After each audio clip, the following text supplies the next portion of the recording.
Welcome back. We are finished up with our week abroad, and now we take things back locally in our 100 Miles from Home segment, where we talk about all of our local professional teams at all levels, whether it's MLS, NWSL, or USL.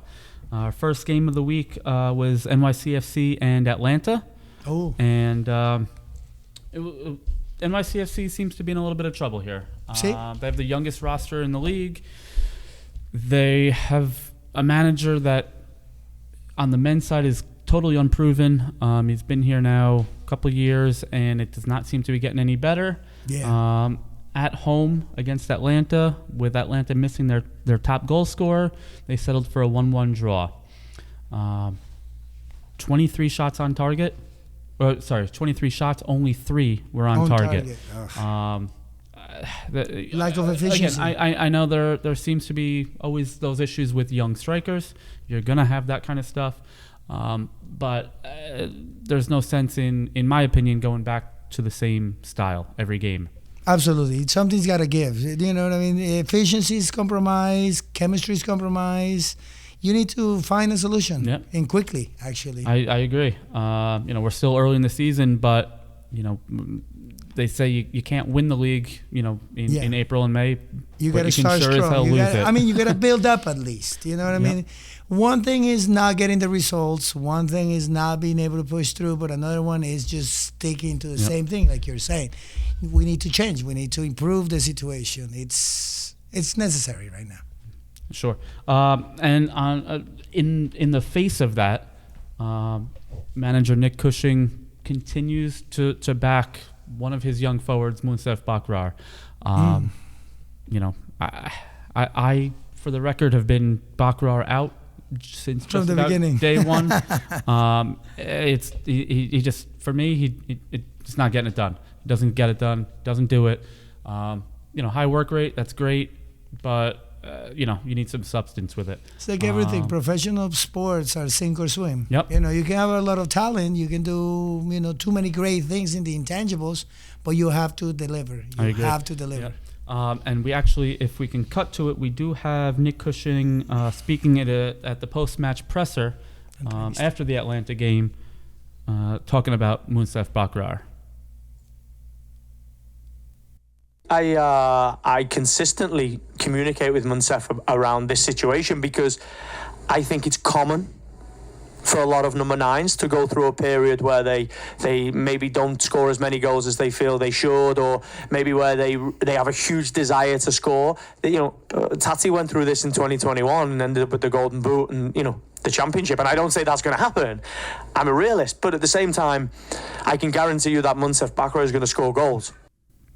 So, maybe we're missing something in training that we're not seeing. That Cushing is sees in the player, to, but I don't know.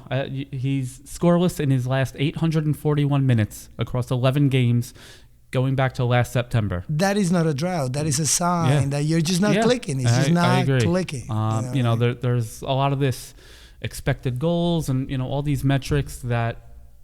And it's not like they don't give him the chances. Right. The players try to look for him. They get him involved. He has a chance, but he doesn't take advantage. That has been the reasoning of why he's still on the field. He's getting in dangerous positions, they say, or he's creating good chances. But you know what? Guess what? I can get in good positions. Yeah, I'm not going to score the goal. And that is the difference. That is the difference. Where do we go with this? We have several other good young forwards with potential. Yeah. What do we lose by giving them Bakrar a chance? and maybe for Bakrar's own mental health, maybe we take him off for a few games. You make a very good point on that one. Confidence is mentality. Key, and exactly once you go into one of those stages, maybe getting out of the game for a little bit, centering yourself, refocusing, it will be a great help for him. So. I don't know. He's his pet player. Right. It seems that he's his pet player. He's committed a lot with them, so he's reluctant to give it up like that. Obviously, from a global stage, the MLS is not necessarily looked at in the highest light. It is an improving league vastly. It is now seen as a proving ground to then go on to Europe. But, just like, some of these big clubs, Chelsea, Liverpool, Real Madrid, maybe New York is too big for Bakrar. Maybe he just can't handle it. Yeah, that might be a reason. Some players just can't. Some players are just going to be promising, and that's as far as they're going to go.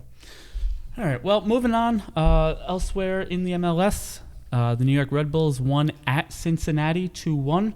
That was a good match. That puts the Red Bulls at the top of the East, and that was Cincinnati's first loss of the year. So, really, a new manager in Sandro Schwartz over at the Red Bulls seems to have them clicking on all cylinders, and which makes it worse for the city. Yeah, makes it a lot worse because now your rival team is producing, is getting the results, and you're stuck in first. Yeah, I mean New York City did not make the playoffs last year. Yep. First time since their inaugural year. Yes, Red Bulls seem to be back on the upswing. Red Bulls have good, bad, or indifferent, have always been known as a developmental club. You look back to Tyler Adams and several players. They're a farming club for Red on. Bull. I mean, that's what Red Bull does as a company. They always like to diversify and promote from within, as you will say. Sure. If you see a good team, a good player in a team, send it to your bigger leagues, to your bigger teams in Europe, and they get more chances. Funny you mentioned that because farming grounds. Because RB Leipzig's Emil Forsberg is now on this side of the ocean, and he seems to be doing well. There's rumors of Timo Werner coming over from Leipzig as well, and that's going to help a lot. Not just Red Bull, but the MLS. Right, and that puts a team that is currently in the lead for the Supporter Shield for the best record in the league. Yeah.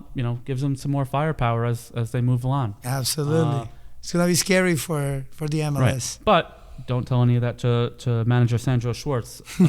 In his post-match presser, they did ask, how he felt about being the top dog, this early in the season and what it meant to him. So I believe we have that clip as well. Nothing.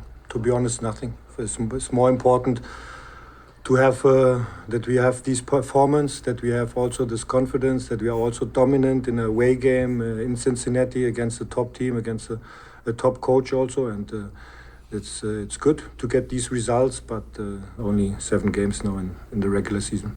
So there you go. Yeah, there you asked what he felt about leading the table, and he's seemingly got bigger plans, and the jury was out on Schwartz, when he came into management here. But again, only a month or two in, he does seem to be making all the right decisions at this point. Yeah, and you know what? That is also kind of needed sometimes, not complacency, expectations. Yeah, I mean, the team is doing good. They're doing, they're winning, they're getting the result. Right. But he can't be happy. He can't get these players complacent. He's got to keep them on their toes. He's got to be like, listen, you're doing well, but you can do a lot better. European coaches, how they are. I agree. They push and push and push. Sometimes they're too hard, but maybe that's what the Red Bulls need to get back on track. Once they're there, maybe he'll ease up a little bit. But right now, I agree with him. He's got to keep pushing the team. So now, after talking about NYCFC and the Red Bulls, we move on to the U.S. Open Cup midweek match between the Baby Blues and the Baby Bulls. NYCFC 2 defeated New York Red Bulls 2 by a score of 4-2, including a hat trick from NYCFC. They now advance into the next round, I believe the third round, and they will play Hartford Athletic on April 17th in Hartford. Nice. It's a good game to watch. It's and all those games are available for you live on US Soccer's website, free to stream.